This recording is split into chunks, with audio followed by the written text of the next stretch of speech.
Bonjour à tous. Dans cette deuxième vidéo, je vais vous parler un petit peu plus du concept de l'atelier hommage, l'atelier histoire de Nadia Comaneci. Alors, Nadia Comaneci, je ne sais pas si vous vous rappelez d'elle, Stejaro Olarel, l'auteur du livre qui va paraître sur elle, dit que c'est une gymnaste parfaite qui a eu une vie imparfaite.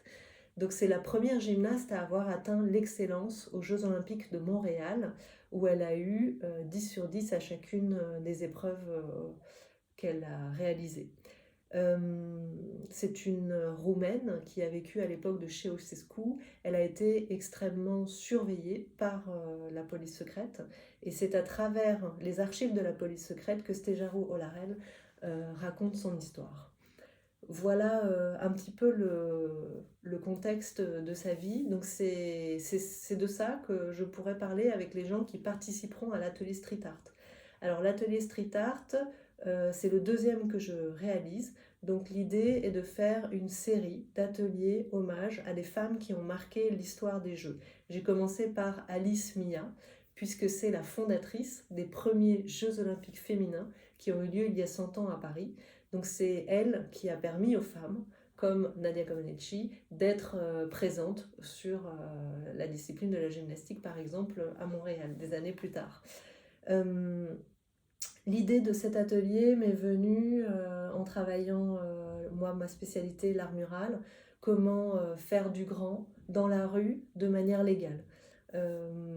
J'ai pratiqué le street art de collage, je me suis vite aperçue que c'était très intéressant au niveau du lien que ça crée avec les gens, mais personnellement que la pratique ne me convient pas totalement parce que mes œuvres sont détruites, parce que je trouve que ça abîme le revêtement des murs de la ville, et parce que je trouve ça intéressant que l'œuvre d'art vive à un moment et puis ne soit pas sous le regard permanent en fait du monde.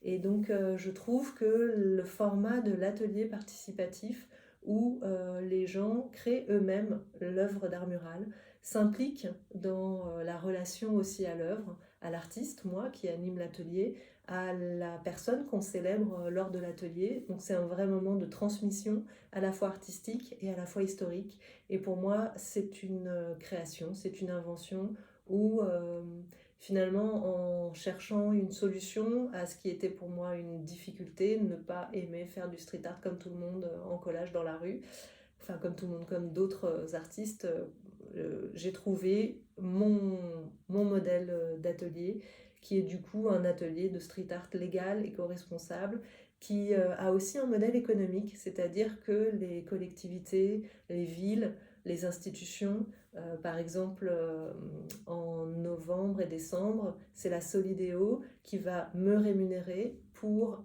animer un atelier de street art. Donc c'est pleine commune qui a le marché pour animer des ateliers dans le village des Jeux Olympiques qui est géré par la Solidéo.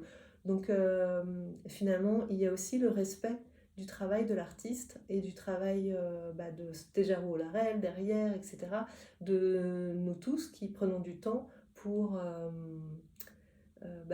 véhiculer de la culture, de l'histoire, du sens. Et donc il y a un véritable modèle économique, même si les gens qui participent en général participent gratuitement. Ou alors je fais aussi des ateliers maintenant où ce sont les gens qui payent pour faire l'atelier. Voilà, je pense que c'est important dans le monde où on vit aujourd'hui de revenir à des modèles payants par rapport à l'art. Je pense que c'est très important pour le bien-être de la société, pour lutter contre le côté burn-out qu'il y a dans les entreprises, mais qu'il y a aussi chez les entrepreneurs et qu'il y a aussi chez les artistes.